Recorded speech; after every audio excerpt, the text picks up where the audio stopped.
Hey guys, this is Hinky from Mahalo Games, and we're going to be taking a look at Test Drive Unlimited 2 from Eden Games and Atari. This anticipated sequel offers an experience that is pretty good in a lot of ways, but great in none. While I wouldn't go so far as to call the game mediocre, there are definitely areas of Test Drive that felt lackluster, and in some cases downright lazy. Let's begin.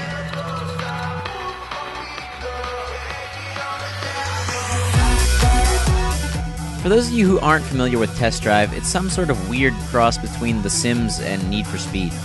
The driving gameplay is pretty standard as far as racing games go, with three main classes of driving: Classic, Off-Road, and Asphalt. They all offer their own challenges in terms of handling your vehicle, and switching between classes definitely helps to change things up. The off-road stands out above the other two, though, as the most fun, offering up crazy mountainous terrain and challenges that require mastering your drifting in order to succeed.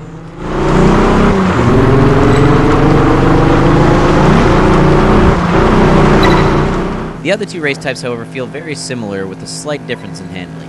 They simply aren't different enough, or difficult enough for that matter, to keep these race types interesting for long, with most races easily won by simply going fast on straightaways and using your foot brakes on turns. I'm not even a regular racing gamer, and I found it way too easy to place first in almost every challenge. For a change of pace, there are other things in the game, like various world events scattered around the islands. While these game types are certainly a nice break from just racing, they end up coming off as the same challenge disguised with different names and slightly different objectives. What they mostly end up boiling down to is either get somewhere in a certain period of time or try not to crash too much. Luckily, when the game gets stale, there is a huge world to explore with various secrets hidden around the island which can unlock new cars, and the more you explore, the more you unlock as far as customizing your character. The most customizable feature in this game, by far, is your character's face. And if you watched any of my walkthroughs before, you know I enjoy the art of creating the ugliest monstrosities you can possibly imagine. If you really get bored, you could even create your own mini horror film. Why would anybody want to look like this?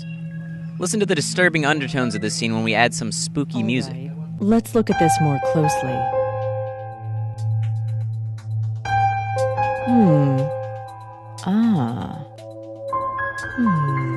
Yes, it seems there's some work to do. What would you like to start off with?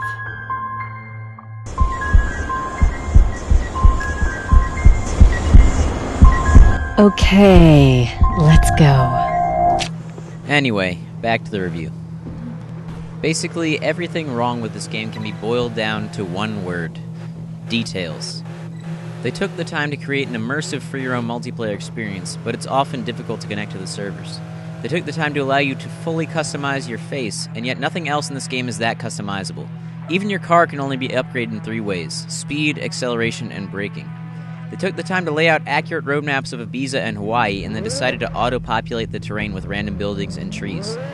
Take a look at this scenic view of Hawaii. You are driving wrong. Now take a look at the actual view. Details. They took the time to create different world challenges, and then you end up interacting with the same character for each different type of challenge. Hello, would you please drive me home? Hello, would you please drive me home? You're even arrested by the same officer every time you get arrested in chase mode.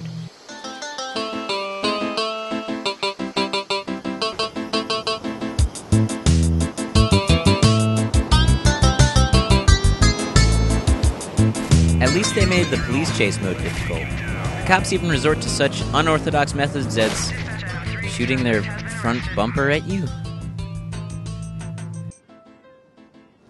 You can get into insanely violent automobile accidents, but the only thing that seems to take any damage are bumpers and windows.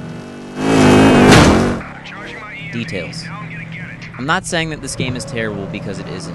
I'm simply saying that this just okay title could have been really good if the developers hadn't been lazy with it. There are some redeeming things. The graphics aren't all that bad as long as you're driving. The sound is solid if we're not including the voice acting. And the amount of exploration you can do provides endless hours of gameplay for someone that is hunting for 100% completion. But these pluses are simply overshadowed by the image that you get of what this game could have been if Eden had spent just a little more time on the details.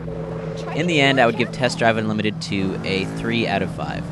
Definitely worth renting if you're a racing fan, but not worth the $60 you'd spend to add it to your collection.